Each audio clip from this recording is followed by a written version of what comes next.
So today I'm gonna do a video of salsa music because I've been asked by some people on the channel. Some of the viewers want to know, and that's why I'm doing it in English because I don't want to.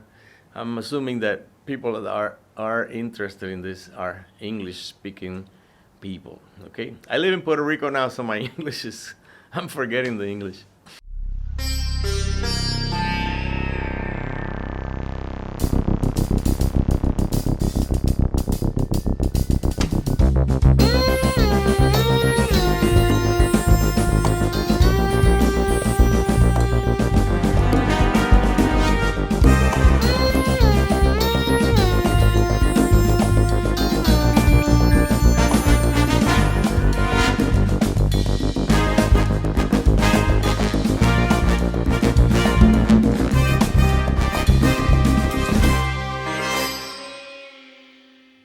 I'm gonna divide this into 3 videos at least because it's too much information. So first, I'm gonna do a little bit of history of the salsa from my point of view, and some of the bases that I've used and that maybe you're expected to use, or at least the sounds, and also advice. At the end, I'm going to give you an advice, so stay up in the end. And remember, subscribe and click on the bell or whatever, so you can see the other 2 videos, which are going to be about rhythms of salsa and variations of those rhythms.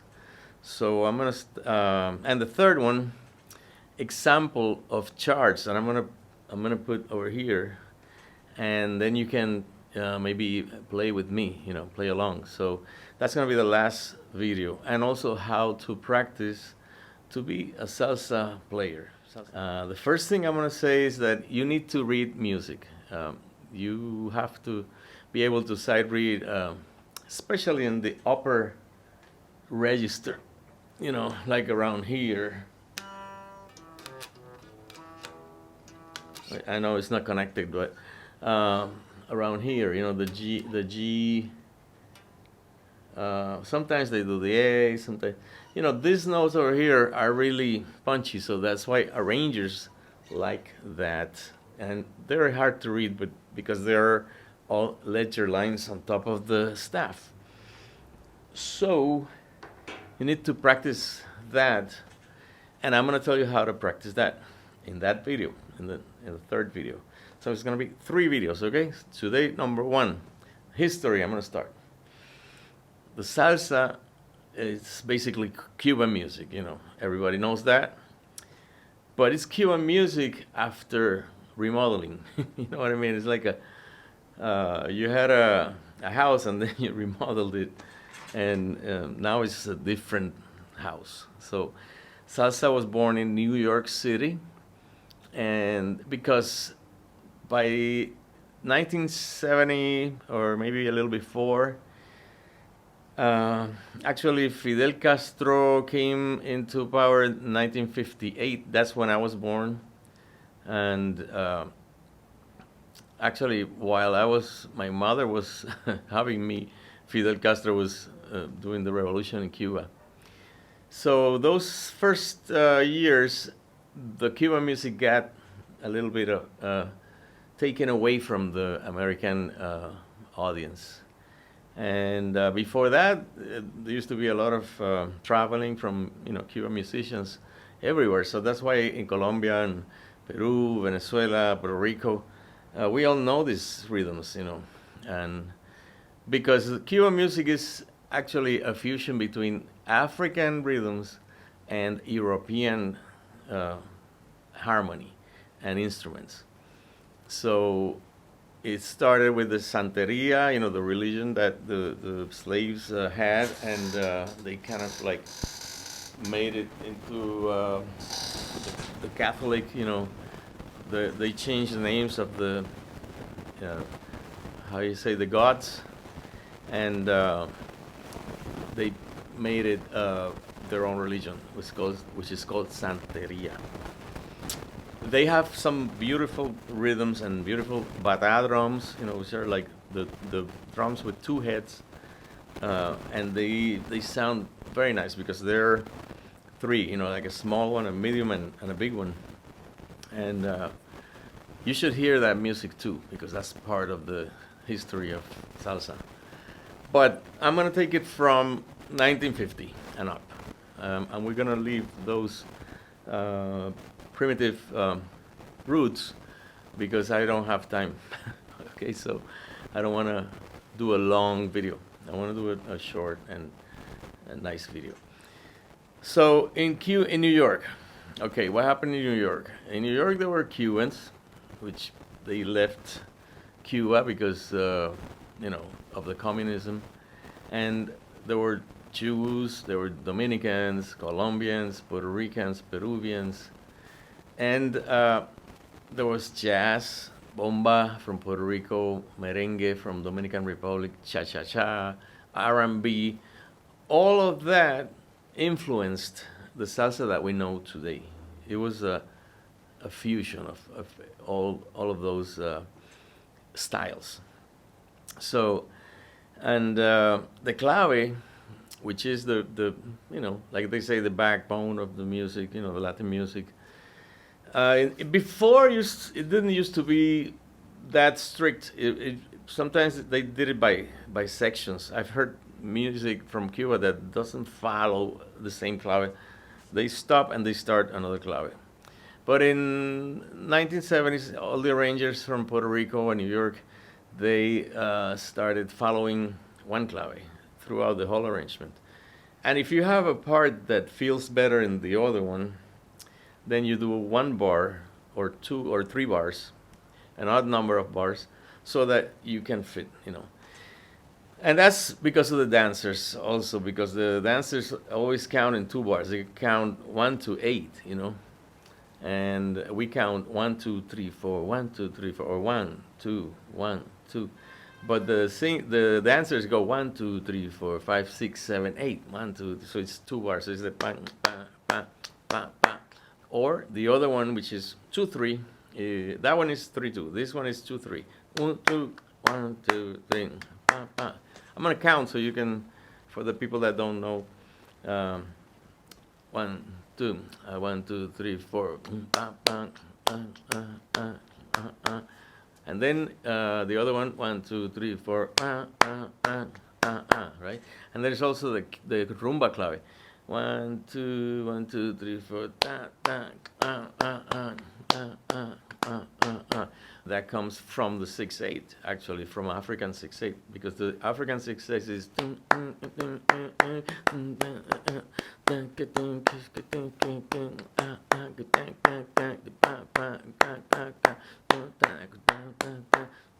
That's in 6/8, but then if you change it to 4, so those are the claves, and you're supposed to know them and follow them. There are patterns that fit one clave that doesn't fit the other clave, and you'll feel it. It's just, well, there are ways to intellectualize it if you analyze it, which I'm not going to do in this video because it's going to be too long. But usually the two, if you go 1, 2, 3, 4, the triplet's going to go in the two part of that first bar. 1, 2, 3, 4, 1, 2, poopy, poopy, poopy, pam, pam, ratatata, triplet. And if it's the other one, it's going to be the other way. So,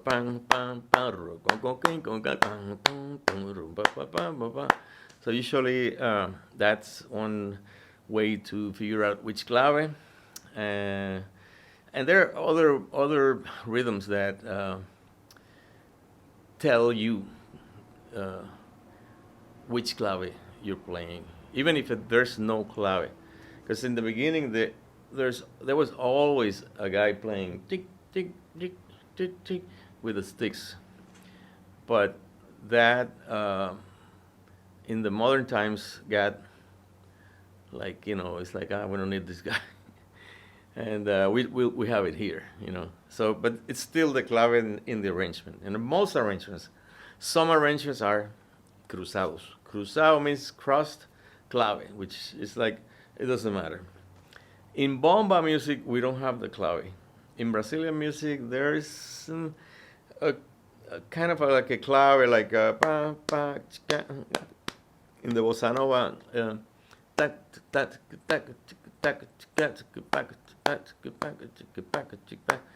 but they don't follow it that much. You know, you could do the 2-4 bar anytime. So this is more for the salsa. And there's also the clave police, which is in LA we used to call that the guys that are always looking for, you know, they're watching for people going into the other clave without not on purpose. So that's the clave police, you know. Sometimes in jazz, Latin jazz, the clave might be there if it's really Latin, but it also some people don't follow it, because if you want to sound progressive, you are gonna go out of clave eventually, you know, because you're gonna go like Spain, you know, you're gonna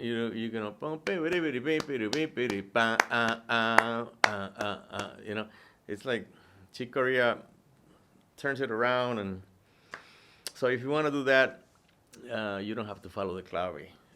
In Latin jazz, it's optional. You can do Latin jazz very salsa-like, salsa, instrumental salsa, or you can do Latin jazz progressive, which you don't have to follow the clave. It's just jazz, okay? So that's my point of view, and I'm gonna play now the different basses that we use in salsa. It's 1952, and I have my acoustic bass. It might have a pickup, or it might be a big, huge bass that didn't have a pickup, and you needed a strong guy to play.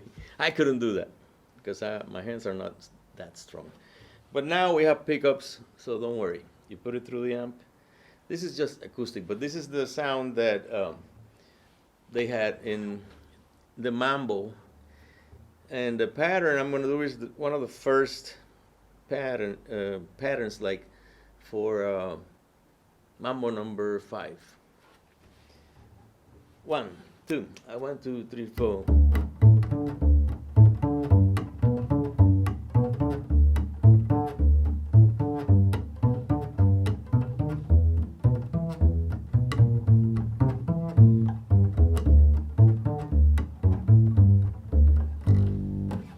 Okay, so it was almost like a cumbia. Later on, that we were playing kind of like the Spanish rumba pattern. It was like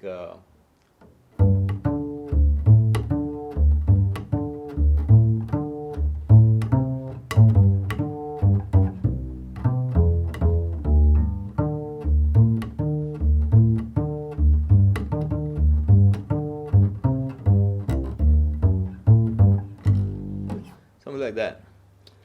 Then we started the syncopated, you know, which is 1, 2, 3, 4.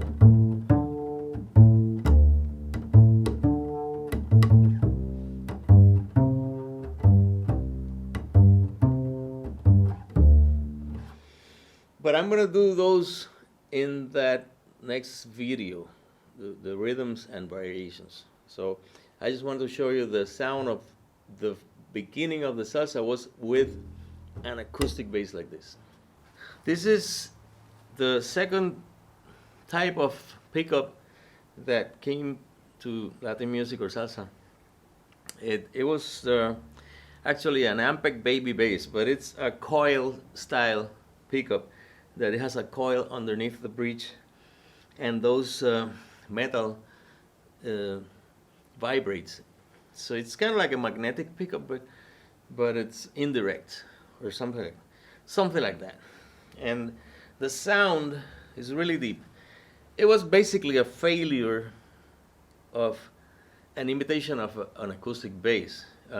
Jazz guys didn't like it. They didn't, because the bass has more clarity, and they kept using, the jazz people kept using the real bass. But the Latinos like this because the music already has so much mid-range with the congas and the bongos and the timbales that all you need is the bottoms. And also, if you play an acoustic bass, even if it's a nice sound, even if it's a good sound, and it basically it starts to sound like a baby bass because all you can hear is the bottoms. The mid range and highs get muffled or masked by all the timbales and the congas, that's all mid range. So bongos, so that covers that kind of like the spectrum of the mid range and the high mids, and you don't hear. All you hear is this. Oh, I forgot to tell you. Try to put your earbuds or headphones or speakers. Maybe you can use one of those party speakers that sound bassy.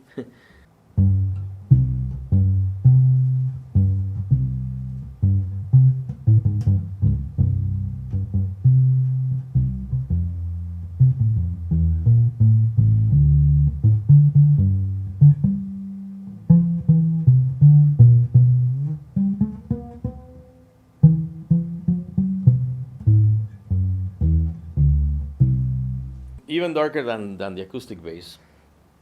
But that's the sound of baby bass. The Ampeg baby bass also they had a version of a baby bass guitar, which is kind of like a Fender, but it had that same pickup and it sounds like this.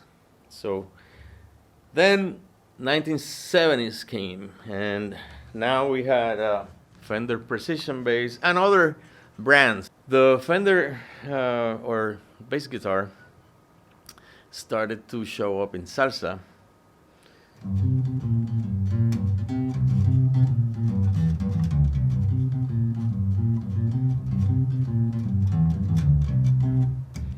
But most guys took out the treble, so it sounded more like.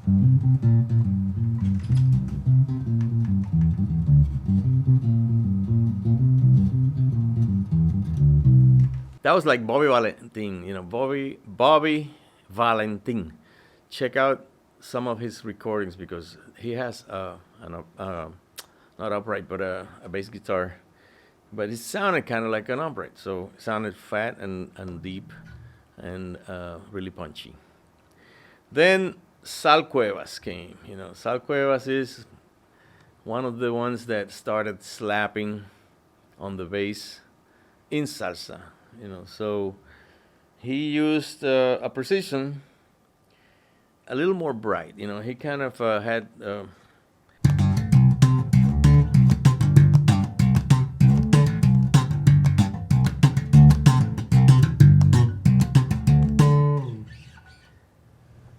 He also started to do a lot of when let's say, you had a progression. In G, right? So you started.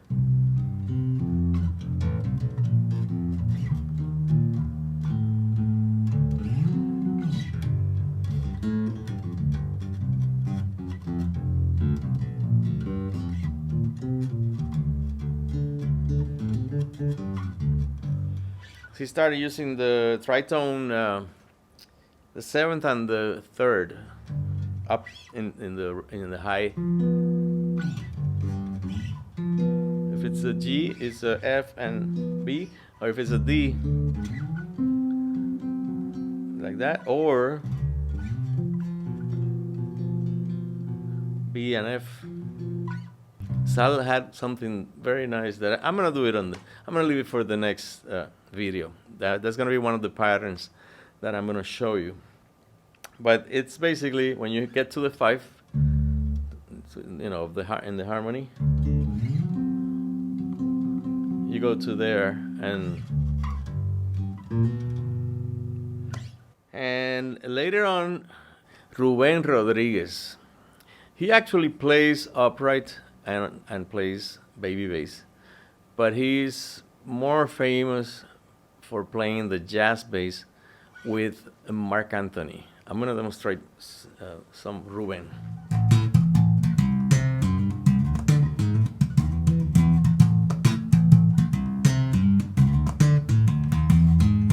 So if you see the difference is this bass has two pickups, so it's more clear. But if you leave them all the pickups on, both of them, you're gonna have a deep sound with a clear.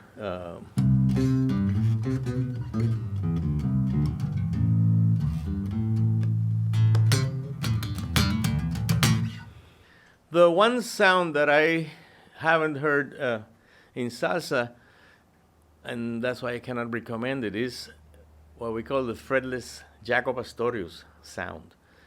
That's more for fusion, for solos.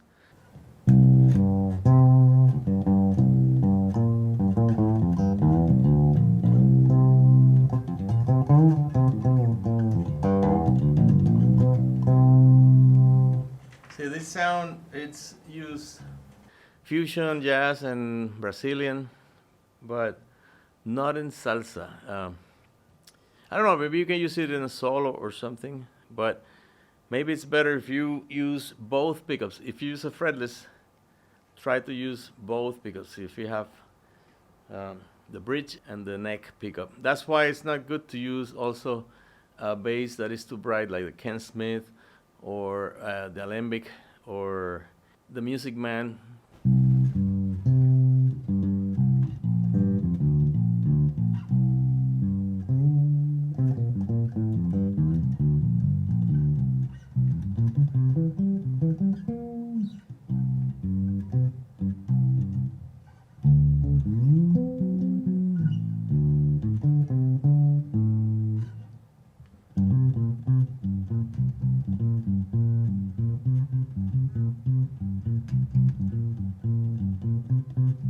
Basically, that's what I would recommend. If you use any bass, use both pickups. There's one guy that managed to play a very bright bass, but it also have a very deep sound, but kind of like no mid-range, one of those like R&B basses, and that's Jose Gasmey. Gasmey did it with Mark Anthony on that record, Contra la Corriente, I think it's called. Y hubo alguien que se encargó de darme todo cada tarde. Very dramatic sound, Mark Anthony, always. He's a great singer, but it sounded great in that recording. So I'm going to finish the video with the advice that I promised.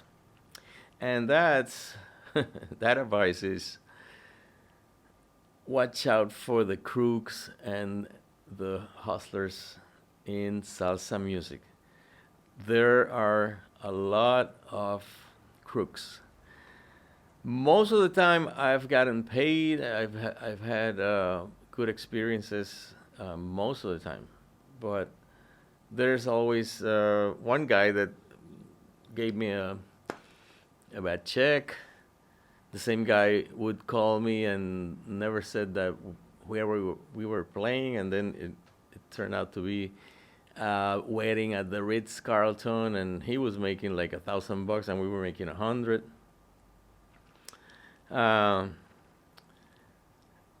There's also a club that I went to in LA, and was at a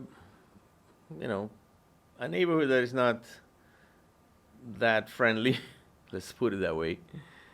And the guy was offering us like food and drinks and cocaine, and we're like, no, we don't do it. Thank you, and I don't want to eat. At the end of the night, he didn't pay. He said he didn't have any money, and there was a few people there only, so he didn't pay us, and we couldn't do anything. So I have a few ways for you to make sure that you're gonna have to get paid basically, and that's a few questions that you're gonna ask. This is if they call you and they say, "Are you busy on Saturday?" Never say no, I'm not busy. You say, "Yes, I'm busy, but I can arrange to send a sub to my gig because it's a gig that I can sub out." And then you wait and wait until they tell you how much. If you don't want to say how much, because it's a guy that you respect, and you say, "What's the budget?" That's the polite way to ask how much. Okay, so never go to a gig without knowing, unless you don't have anything else to do and you just want to gamble. Ask always who is gonna pay. But if you say who pays the gig, some people get offended. So maybe you can say who's responsible for the pay, for the honoraries. um, then how is it that we're gonna get paid? Is it cash, check, money order, gold, whatever? So ask for that. How is the payment gonna be? Is it gonna be cash? Is it gonna be cash at the end of the gig, or are you gonna have to wait 2 weeks, or check? And then if you don't know the person, ask your friends, because they might tell you, "Oh, don't go with this guy. This guy's a." And then if you want to gamble, well, that's up to you. Ask where is it that you're gonna play. And what I do usually is I charge like $1. I see the total miles that I'm gonna ride. If it's 100 miles to go and 100 miles to come back, then that gig has to pay $200, or something around there. It could be 175. If you're not doing anything, maybe you can take 150. But that you're starting to go into the you know an area that is not profitable. So you say 200. I would like to have 200 or more. Also make sure you ask what time does the gig start and what time do you want me to be there? Because sometimes they tell you one time, they tell you, oh yeah, 4 in the afternoon. And then the gig doesn't start until like 8 or 9. And that's too many hours already we're waiting, so you have to charge for that. Make sure you say, no, what time is the gig? What time does the gig start? Oh, 8 o'clock at night, but you want me to be there at 4? That's 4 hours already, so I cannot be there. I could be at 7, but be there at 7. Don't be late. Ask what's the dress code, or is there a uniform, what color, and all that. So you are there, and be responsible. And if you don't have the color, you're gonna have to buy it or ask them to have, some clothes that maybe they can loan to you, and you can return it after a gig. Always I ask big or small amp, because I have amps that are like a 15-inch, big, huge speaker, but it's heavy, and I have also little amps that are like 6-inch speaker like this, but it's small and doesn't sound that great, that loud. And ask if you are like me. I like to see the charts ahead of time, or MP3s, the music, because even if you're a great sight reader, it's not the same. I mean, if you're a great sight reader, you can have, take a half an hour, listen to the music and look at the charts, and then it's gonna be better for everybody. For you, you're gonna be more relaxed. If there's something that you have to pencil in, or now we have the iPads. So that's it for this video. Remember, I'm gonna do the next video in about a week or two. It's gonna be the rhythms. That's when I'm gonna show you different styles of rhythms that different guys have done, and which I started today. I gave you a little from the mambo, the first, and then the variations that you can do with those styles, and to stay in the style and be respectful to that music, because if they asking you to play, this is a band that plays mambos from the 50s, but you don't want to go, you don't want to be, like that was there was nothing like that in the 50s. Okay, so that's it for today, and subscribe. Remember, it's for free, and also I'm gonna put a number in case you wanna help. I don't have a patron or all that stuff because I'm not too great with the computers. But I'm gonna put a number in case you wanna donate something to this to me, and I just want to give something to you guys, so that especially the guys that don't know salsa, that were not born into this style of music. Oh, the rockeros, los rockeros. All right, so take care, and I'll see you in the next one.